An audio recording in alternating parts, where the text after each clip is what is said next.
94.3 The Dude is very grateful to our men and women in uniform.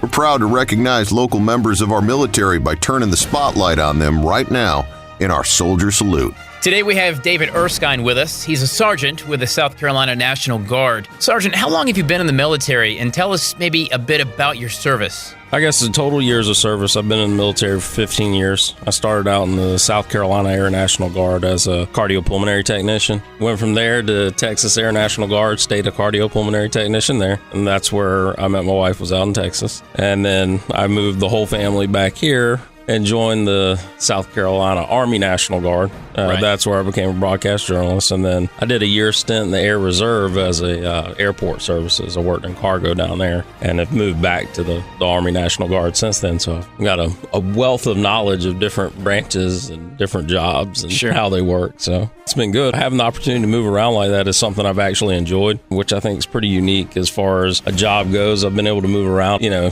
if you go from one job to the other one next, you know, usually you're going to lose a little bit of pay or whatever. You know, once you hit that rank, you move, you can try different things. And some people do it and some people stay in the same MOS their whole life and they love it. So, I mean, it's flexible. As odd as that to say, the Army's flexible or the military's flexible. Sergeant, thank you, really, for your service. Next hour, we're going to talk about basic training. Happy Veterans Day. Today, we're speaking with Sergeant David Erskine of the South Carolina National Guard. So for anyone, Sergeant, maybe thinking about joining the military, what's the realities of basic training? You know what? I've been through 2 basic trainings in my life.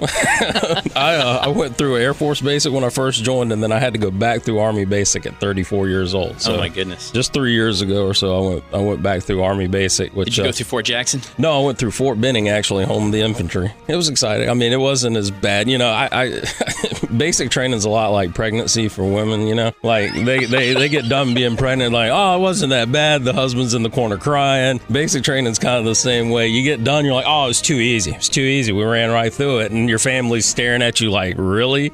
Like... So meanwhile, you cry yourself to sleep every night. Yeah. So, as you try not to mess up your bed too much. Right. You don't have to make it up in the morning. So yeah, basic training, pregnancy. There's a correlation you never thought you would have. So our guest today is Sergeant David Erskine from the South Carolina National Guard.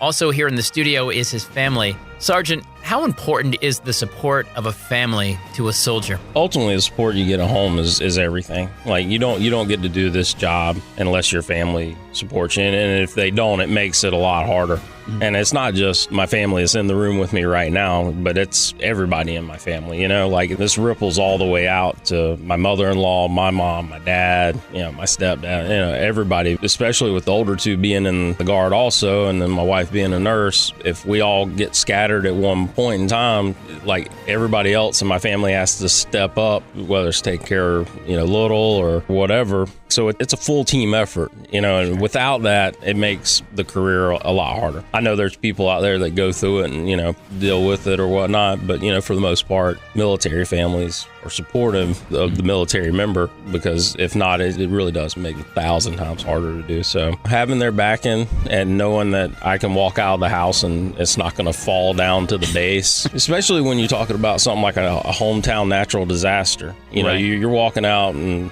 you're basically looking at everybody at the house and be like, I'm gone. I know that there's 4 foot of water standing in the yard right now, but I'm out. I got to go.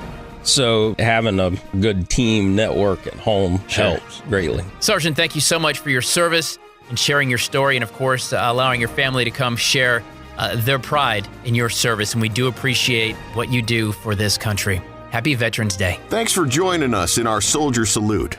94.3 The Dude regularly recognizes local members of our military. We appreciate their service and sacrifice and ask that you join us in saying thanks every chance we get. The Soldier Salute is presented by Little Pig's Barbecue on Alpine Road, serving Columbia since 1963.